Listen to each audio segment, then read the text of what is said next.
सुप्रभात छात्रों, हम अग्नि जी के बारे में चर्चा कर रहे थे। तो वो कहते हैं कि यानी अग्नि जी की अग्नि कवि का पक्ष जो है उसके बारे में हम चर्चा कर रहे थे। तो अग्नि जी की कविता जो है उनके भाव जो है भाव अलग अलग प्रकार के होते हैं। कितनी नावों में कितनी बार इस काव्य संग्रह को उनके ज्ञानपीठ पुरस्कार दिया है। तो यानी उन्होंने समय की मांग एवं परिस्थिति के अनुसार अपना काव्य लेखन किया, ऐसा कहा जाता है।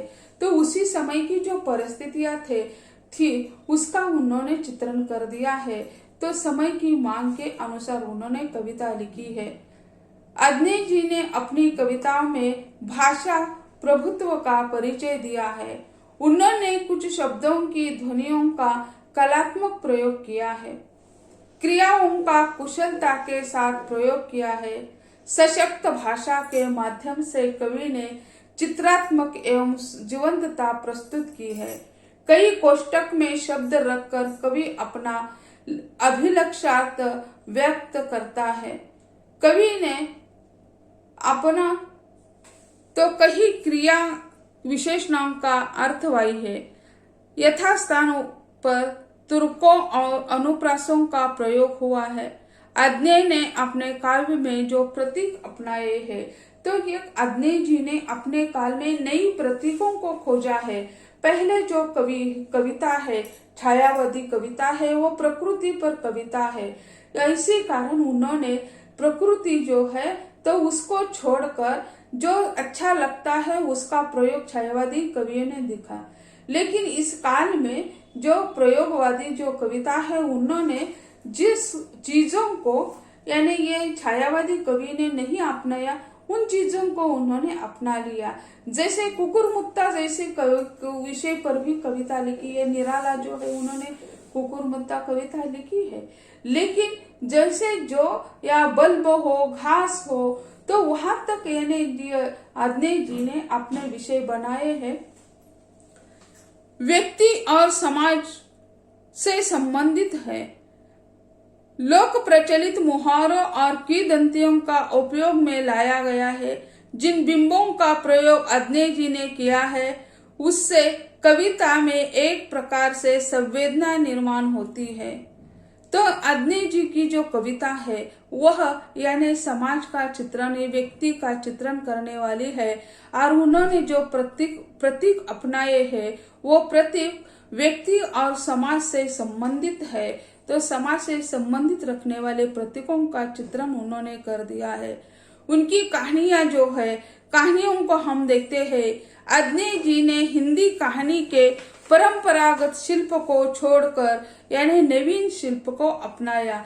तो परंपरा से चले आए शिल्प जो है उसी को उन्होंने अपनाया नहीं, उसे उन्होंने छोड़ दिया है। उनकी कहानी का नायक कल्पना विलास में रमने वाला नहीं है, बल्कि अपने अनुभव और अनुभव की अभिव्यक्ति के संघर्ष में जूझने वाला व्यक्ति है। तो यानी यहाँ कहानी का जो नायक है वह यानी काल्पनिक पात्र नहीं है, वो वास्तविक जीवन जीने वाला पात्र है, ऐसा माना जाता है। इनकी प्रारंभिक कहानियों में नाटकीय स्थिति का निरूपण हुआ है। मूल रूप से व्यक्तिवादी कहानीकार कहलाने वाले अग्नि ने दो प्रकार की कविताएं या कहानियां लिखी है। एक रूमानी भरी संवेदनात्मक कहानियां और दूसरी वर्तमान सभ्यता की असंगतियां एवं विषमताओं पर करार व्यंग करने वाली कविता लिखी है। यानी रुबाई वाली कविता और फिर दूसरी जो है वर्तमान सभ्यता की असंगति और विषमताओं पर कड़ा प्रहार करने का प्रयत्न उन्होंने कर दिया है। अग्नि की कहानी के साथ साथ उपन्यासों में भी एक बात समानता के साथ दिखाई देती है और वह है प्रेम और कर्तव्य का द्वंद्व। यानी यहाँ जो सामाजिक जो समस्या है वह प्रेम और कर्तव्य के बीच घूमती हुई दिखाई देती है। नारी वेदना को उन्होंने बड़े ही कलात्मक ढंग से अपनी कहानियों में चित्रित किया है। तो कुछ कहानियां प्रतीकों के सारे मानसिक संघर्ष प्रस्तुत करती है।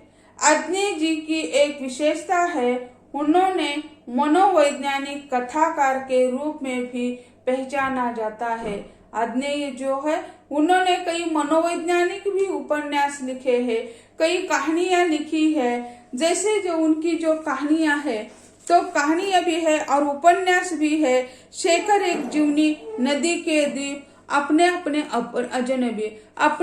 अजनबी जो उपन्यास है वो मनोवैज्ञानिक है। क्योंकि अपने अपने अजनबी ऐसा नाम उन्होंने क्यों रखा? क्योंकि यानी परिवार में होते हुए भी, परिवार में रहते हुए भी हम एक दूसरे से यानी मिलते नहीं, एक दूसरे के प्रति यानी अपनापन दिखाई नहीं देता है, तो हम अजनबी बन जाते हैं। तो ऐसे जो है उनके साहित्य में हमें यानी मनोवैज्ञानिक चित्रण भी दिखाई देता है। आग्नेय जी के साहित्यिक जीवन में केवल 3 उपन्यास लिखे। आग्नेय जी ने अपने जीवन में सिर्फ 3 ही उपन्यास लिखे हैं। उनके कहानी संग्रह बहुत है और वे मूल रूप से उनकी जो कविता हम देखते हैं वो कविता सामाजिक समस्याओं का चित्रण करने वाली कविताएं हैं। उनका सर्वप्रथम उपन्यास शेखर एक जीवनी है, जो सन 1940 में प्रथम भाग और सन 1944 में द्वितीय भाग, ऐसे 2 विभागों में शेखर एक जीवनी यह उपन्यास 2 विभागों में प्रकाशित हो चुका है। इस उपन्यास का आलोचकों ने नहीं बल्कि पाठकों ने बहुत तीखा विरोध किया। एक कलाकृति के रूप में स्वीकृति पाने के लिए इसे लंबी प्रतीक्षा करनी पड़ी। आचार्य नंदुलारी वाजपेयी जी ने ही इसे मनोवैज्ञानिक प्रयोगों का पुतला कहा है। यानी शेखर एक जीवनी जो उपन्यास है उसे उन्होंने मनोवैज्ञानिक उपन्यास कहा है और वो बहुत लंबा उपन्यास है, 2 विभागों में 2 खंडों में विभाजित है। प्रस्तुत उपन्यास में शेखर की जिज्ञासा का चित्रण हुआ है, साथ ही साथ उस जिज्ञासा के परिणाम को दर्शाया है। प्रस्तुत उपन्यास के माध्यम से वैसंधि की मनस्थिति एवं भावात्मक विकास को सजगतापूर्ण अंकित किया है। नदी के द्वीप उपन्यास में 4 पात्र है। नदी के द्वीप उपन्यास में 4 पात्र है, रेखा, भुवन, गौरा और चंद्रमाधव। इन चारों के माध्यम से 4 संवेदनाएं स्पष्ट की है। यह उपन्यास एक प्रेम कथा के रूप में लिखित है। यह प्रेम त्रिकोण है। हम सामान्य जिस त्रिकोण को समझते हैं उससे यह त्रिकोण अलग है। यानी नदी के द्वीप, यानी नदी में जैसे छोटे छोटे चट्टान होते हैं, बड़ी नदियां जो होती है तो उसमें बड़े बड़े यानी छोटे छोटे चट्टान होते हैं, उसे द्वीप कहते हैं। तो ये प्रवाह यानी क्या है? जीवन। यानी नदी यानी क्या है? जीवन है। और उसमें ये छोटे छोटे चट्टान आते हैं, तो वो चट्टान कभी हिलते नहीं हैं, अपने एक निश्चित सीमा पर बंधे हुए होते हैं। वो अगर हिलते हैं तो डूब जाते हैं। तो ऐसे ही है जो है रेखा, भुवन, गौरा और चंद्रमाधव जो है ये यानी एक द्वीप की तरह खड़े रहते हैं। आग्नेय जी हिंदी साहित्य में आधुनिक भावबोध को प्रतिष्ठित करने वाले रचनाकार रहे हैं। उनके साहित्य में परंपरा, आधुनिकता, भारतीयता एवं व्यक्ति स्वातंत्र्य की अवधारणाएं प्रमुख स्थान रखती है। इन सभी के बीच निर्माण होने वाले द्वंद्व को उन्होंने झेला है, इसलिए उन्हें अस्तित्ववादी लेखक भी माना जाता है। उनका अंतिम उपन्यास अपने अपने अजनबी 1965 में प्रकाशित हुआ था, जिसमें पाठकों ने अस्तित्ववादी स्थिति और विचार दर्शन को ढूंढने की कोशिश की है। इस उपन्यास की कथा भूमि को आग्नेय अलक्षित रखते हैं।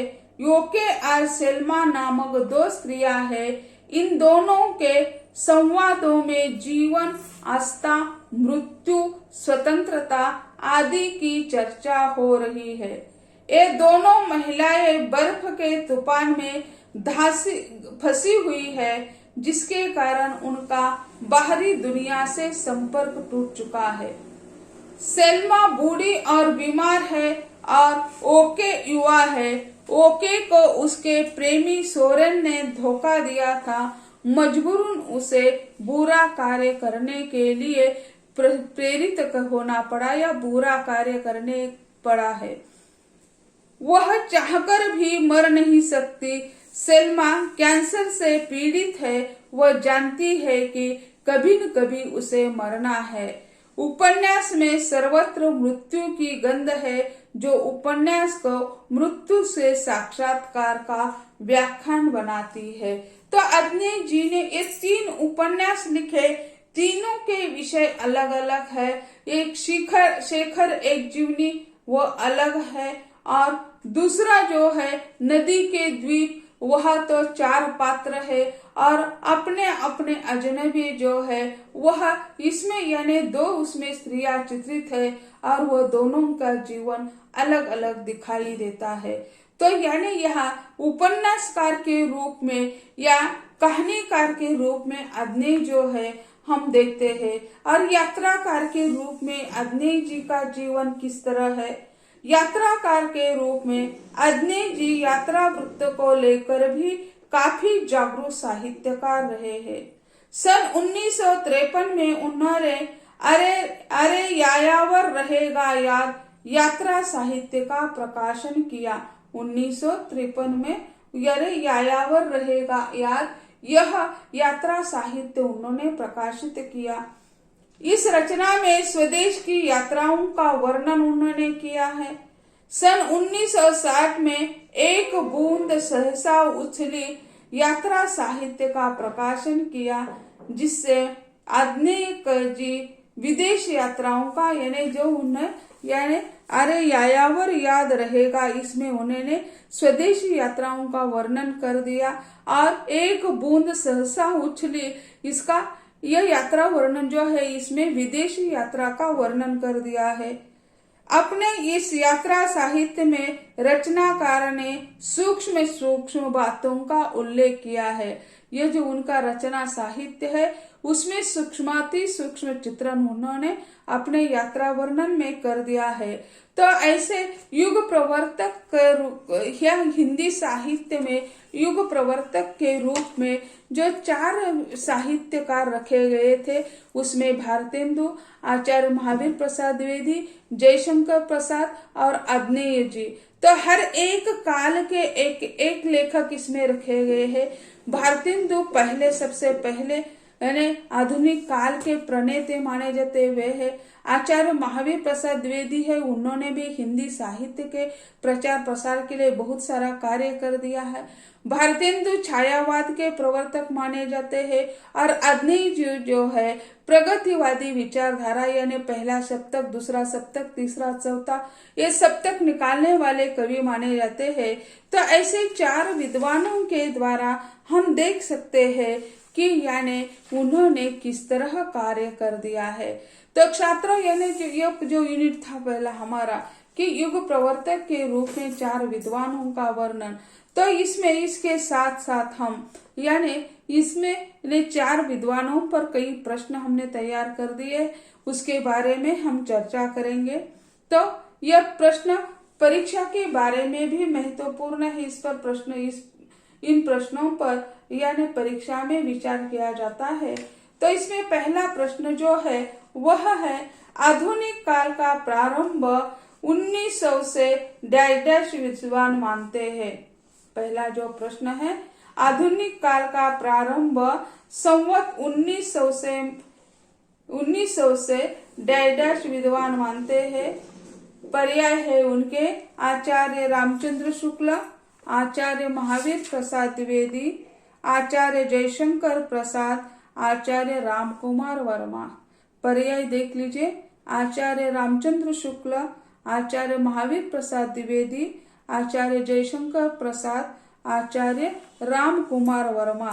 तो यहाँ हम देखते हैं कि यानी उसमें सही पर्याय जो है आचार्य रामचंद्र शुक्ल। तो आचार्य रामचंद्र शुक्ल जी जो है वह इन्हें बहुत ही प्रसिद्ध माने जाते हैं इतिहास के क्षेत्र। तो छात्रों आज हम यही कहते हैं, अगले लेक्चर में उसमें एमसीक्यू के बारे में हम चर्चा करेंगे। धन्यवाद।